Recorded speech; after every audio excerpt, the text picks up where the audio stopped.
안녕하세요. 기소리의 세상배우기 연구소입니다. 오늘 제가 설명드릴 복지제도는 바로 긴급지원 제도라는 거예요. 여러분들이 살면서 참 어려운 순간들이 예고 없이 닥치는 경우가 굉장히 많거든요. 예를 들어 갑자기 교통사고를 당한다던가 갑자기 실직을 한다던가 전혀 예상하지 못한 일들이 벌어지는 경우가 많아요. 이럴 때 우리는 유동성 위기에 빠졌다는 말을 합니다. 제가 가지고 있는 보험도 없고 또는 모아둔 돈도 없을 때 갑작스럽게 발생한 병원비 또는 생활비를 어떻게 충당해야 될지 막막할 때가 굉장히 많아요. 국가에서는 이렇게 유동성 위기에 빠진 가구들에게 지원해주는 제도가 바로 긴급지원이라는 제도예요. 많은 유튜브 분들 같은 경우 긴급지원이라는 제도에 대해 설명을 하는데 하나만 설명을 하시는 것 같아요. 모두가 이렇게 받을 수 있다 이런 식으로 설명을 하시는 것 같은데 사실은 그렇지 않거든요. 그래서 정말 필요한 분들만 이렇게 신청을 할 수 있도록 제가 한번 핵심만 뽑아서 설명을 드리도록 하겠습니다. 저는 사회복지 공무원 경험이 있기 때문에 실제로 긴급지원을 책정하고 또는 실무 업무를 했습니다.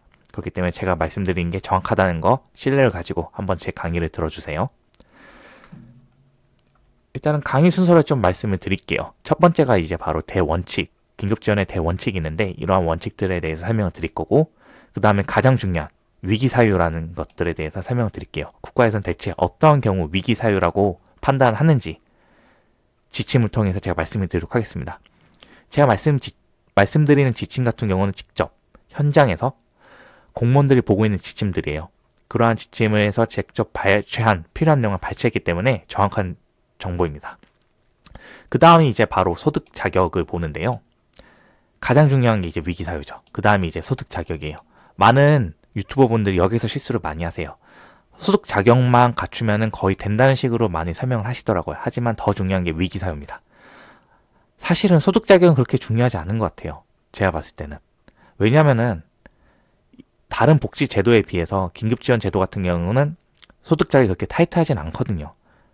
그래서 정말 부자가 아니거나 정말 중산층이시면은 웬만한 경우는 이 소득 자격에 거의 다 들어올 수도 있어요. 제가 현장에 있을 때 군인분들도 신청하시는 거 봤습니다. 물론 안 되죠. 군인분들은 안 되세요. 유동성 위기에 빠졌다면 가능할 수 있겠지만 대부분 안 됩니다. 생계비를 신청하셨거든요. 소득 자격은 가능하지만 위기 사유가 없었기 때문에 되지 않습니다. 가장 중요한 게 바로 위기 사유예요. 자, 그 다음으로 한번 넘어가 볼게요. 긴급지원의 원칙들입니다. 단기의 원칙이 있고 그 다음에 타법률 중복지원 금지의 원칙 그리고 가구 단위 지원의 원칙이 있어요. 먼저 단기 지원의 원칙에 대해서 말씀을 드릴게요. 많은 분들이 이거 내가 알고 있는 것들은 좀 잘못된 내용이 있는 것 같다라고 생각을 하시는 분들이 계실 것 같아요. 1개월 지원이 원칙입니다. 무슨 소리예요? 저는 3개월 받았는데요. 또는 저는 6개월 받았어요. 무슨 소리 하시는 거예요? 라고 말씀을 하신 분들이 계실 것 같아요. 그 이유는 바로 여기 있습니다. 원칙은 다 1개월이에요. 1개월 1회 또는 1개월씩 지원이 되는 겁니다. 가장 많이 신청하시는 생계랑 의료 지원을 한번 볼게요. 생계 같은 경우는 먼저 어떠한 위기 사유가 있어야 되냐면 뒤에서 설명을 하겠지만 실직을 했어요. 제가 갑작스럽게. 그런데 실업급여도 받을 수가 없어요. 그렇게 법의 테두리 안에 들어가지 못하는 분들이 굉장히 많습니다. 그런 분들이 이제 긴급지원을 신청을 할 수가 있어요. 그럴 때 일단은 1개월의 원칙입니다. 공무원이 딱 보고 이분은 받아야겠다라고 판단하시면은 1개월 책정을 해드려요. 그런데 내가 한 3주 정도 지났어요. 그런데 제가 취업을 해버렸습니다. 그러면 우리는 위기가 해소됐다고 표현을 해요. 위기가 해소되는 순간 이제 긴급지원은 중지가 되는 겁니다. 근데 반대로 한번 다시 설명을 해볼게요. 1개월이 지났어도 제가 취업이 되지 않았습니다. 그럴 때 이제 공무원들은 2개월 연장을 해주는 거예요. 그렇게 총 몇 개월? 3개월을 받게 되는 겁니다. 이렇게 해서 3개월을 받는 거예요. 위기가 해소되지 않았기 때문에 3개월을 받는 겁니다. 3개월이 지났는데도 또 위기가 해소되지 않았어요. 아직도 실직 상태예요. 그럼 추가로 공무원 재량에 의해서 3개월을 받을 수 있습니다. 그래서 제가 공무원 재량으로 말씀드린 건 뭐냐면은 사실은 긴급지원위원회라는 걸 열어요. 그런데 이건 어떻게 보면은 형식상의 위원회일 수도 있습니다. 가장 중요한 거는 공무원이 어떠한 보고서를 써서 올리냐가 가장 중요하기 때문에 공무원 재량이 가장 크다고 저는 생각이 들어요. 아직까지 저는 위원회에서 이렇게 탈락하신 분들을 많이 보지 못했어요. 의료비도 마찬가지입니다. 1회 지원되는 게 원칙이에요. 그런데 추가로 1회가 더 가능합니다. 의료비는 얼마 정도 지원되느냐? 1회에 최대 300만원까지 지원이 됩니다. 근데 만약 제가 1회에 250만원이 나왔어요. 제가 교통사고를 당했는데 총 입원비 그리고 수술비 다 합쳐서 한 250만원 정도가 나왔어요. 그러면은 250만원만 받는 겁니다. 세부적으로 제외되는 항목들이 있긴 해요. 예를 들어 비급여 뭐 식대라던가 이런 것들이 있긴 한데 그런 거는 공무원들이 알아서 보고 뺄 거예요. 거기에 대해서는 크게 신경 쓰지 않으셔도 됩니다.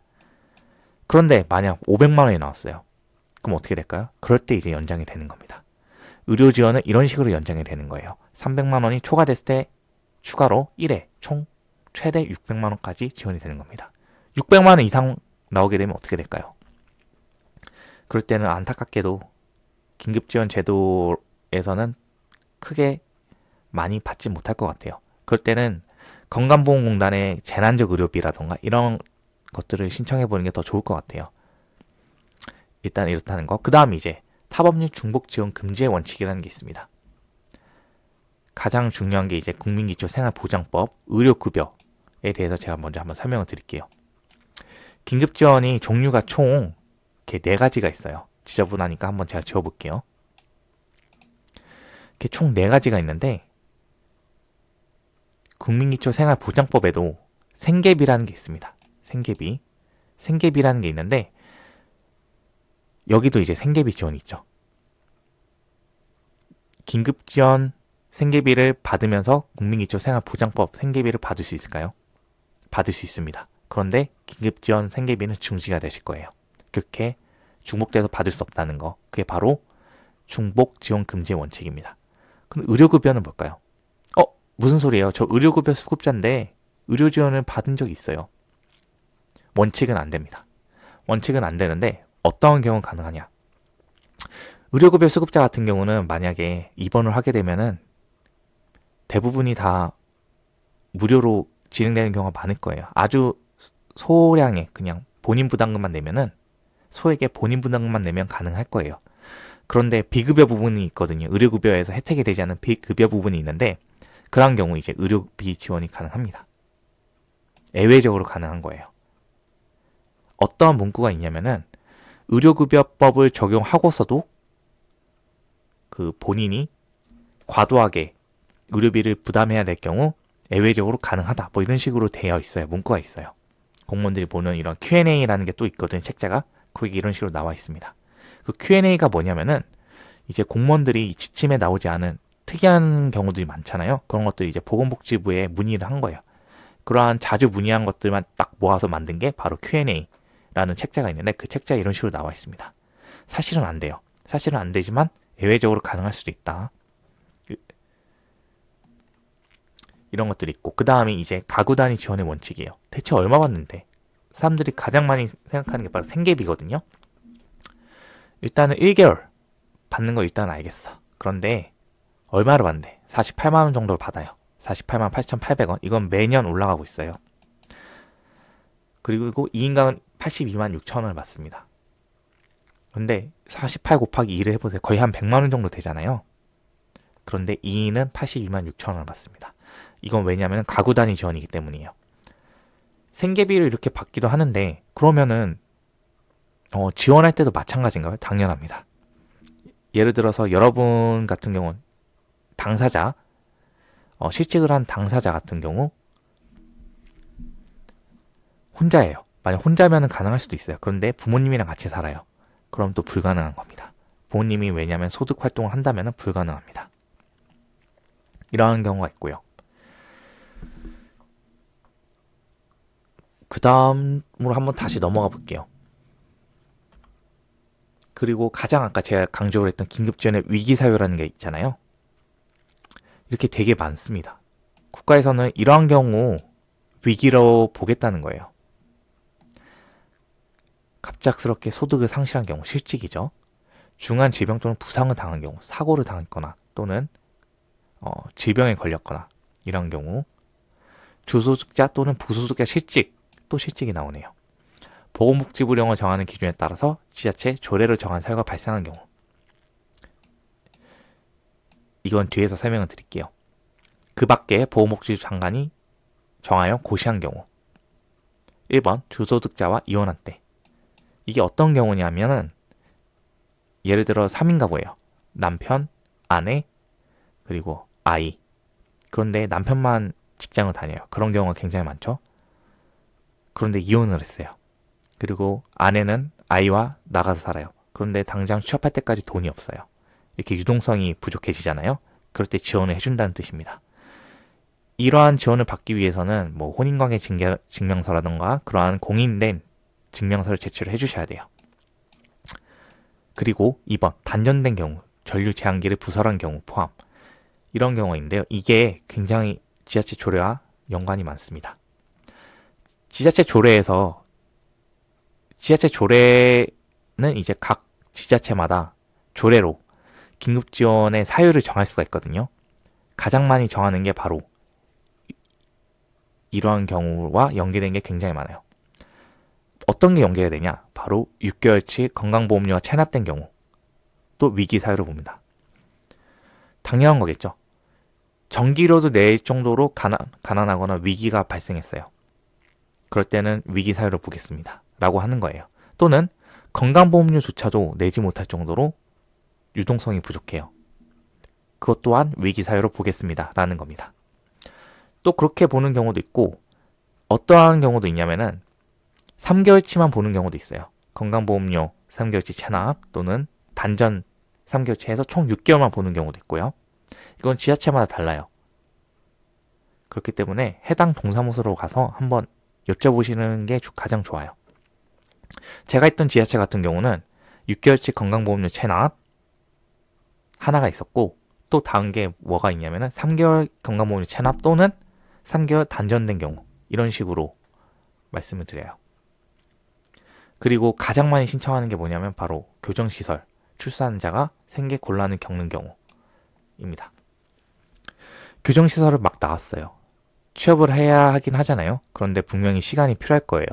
그렇기 때문에 그 취업을 할 때까지 유동성이 부족해지는 이러한 위기 사유 때 지원을 해주겠다는 거예요. 그런데 여기서 한 가지 문제점이 발생을 하는데요. 실제로 실무예요. 실무에서 발생하는 문제인데 한번 지우고 말씀을 드릴게요. 어떠한 경우가 있었냐면은 일단은 한 25살 정도 되는 건장한 청년이었어요. 뭔가 되게 폭행 뭐 이런 걸로 교도소를 갔다 온 것 같아요. 얘를 막 분신도 있고. 그런데 이분이 부모님이랑 같이 살고 있는 거예요. 아까 봤죠? 아까 전에 봤잖아요. 무슨 원칙이죠? 가구 단위 지원의 원칙이 있잖아요. 부모님이 돈을 벌어요. 그러면 이 사람은 지원이 될까요? 당연히 안 되겠죠. 가구 단위 지원의 원칙에 따라서 교정시설에서 출산자가 생계가 곤란한 경우에는 혼자 살아야 됩니다. 다른 조건이 또 하나 더 있어요. 그리고 가구가 이렇게 있을 경우에는 장애인이 있다던가 근로를 할 수 없다는 거죠. 그런 분들이 계셔야 또 교정시설 출소자가 받을 수 있습니다.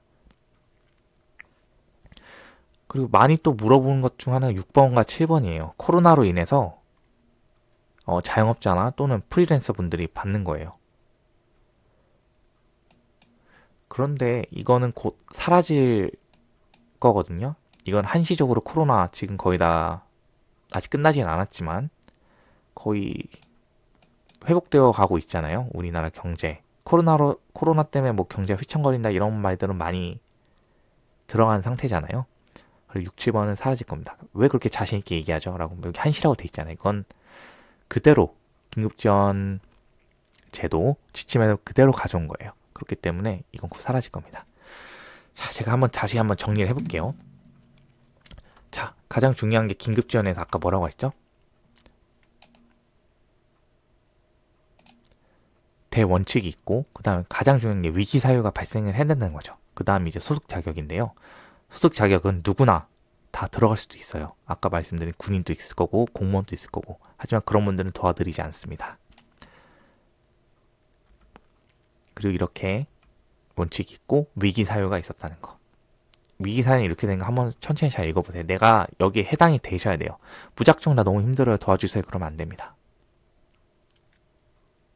만약 위기 사유가 없다면은 공무원한테 정말 내가 너무 힘들어요. 근데 아무리 봐도 내가 여기 정도 들어가는 위기 사유는 없는 것 같아요. 그러면은 기초생활 수급을 신청하시면 돼요. 근데 지금 당장 먹고 살 돈도 없어요. 그러면은 어떡하죠? 5번이 있습니다. 한번 읽어볼게요. 복지 사각지대 발굴 대상자, 통합 사례 관리 대상자, 자살 고위험군으로 관련 부서 기관으로부터 생각 어렵다고 추천을 받은 경우. 너무 어렵죠? 사례 관리 또 뭐고? 관련 부서로부터 추천을 받은 건 또 뭐지? 이건 좀 알 것 같아요. 자살 고위험군. 너무 지금 힘들어서 자살 시도를 하면은 경찰이 오게 됩니다. 주변에서 신고를 하신 거겠죠? 119는 경찰이 오고, 그리고 자살예방센터라는 기관으로 아마 의뢰가 들어가요. 최대한 자살을 막겠다는 거죠, 국가가. 그리고 그 기관에서 이제 정말 이분은 도와줘야겠다라고 판단하면은 이제 공문을 보냅니다. 좀 도와주세요라고. 그러면 그 공문을 가지고 긴급 지원이 가능한 거예요. 만약 소득과 재산이 해당이 된다면. 그런 거고, 사각지대 발굴 대상자 또는 통합 사례 관리자, 이건 뭐냐면은 공무원의 재량이에요. 공무원이 판단했을 때 이러한 모든 위기 사유가 없지만 이분은 정말 도와줘야겠다 라고 하는 경우예요. 어떠한 경우가 있었냐면은 옛날에 30년 동안 산에서 살다가 노숙을 하신 할아버지가 계셨어요.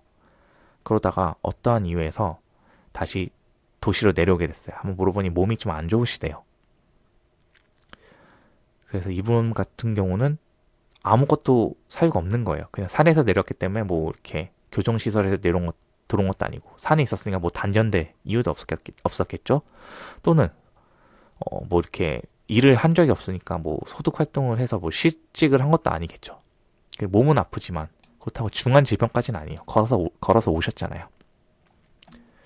이런 경우 제가 판단하에 통합 사례 관리자로 만들었고, 그 다음에 이제 긴급 지원을 지원해준 경험이 있습니다. 이런 식으로 정말 어려우시면은 복지공무원에 찾아가서 도와달라고 하시면 됩니다. 자, 이렇게 했고,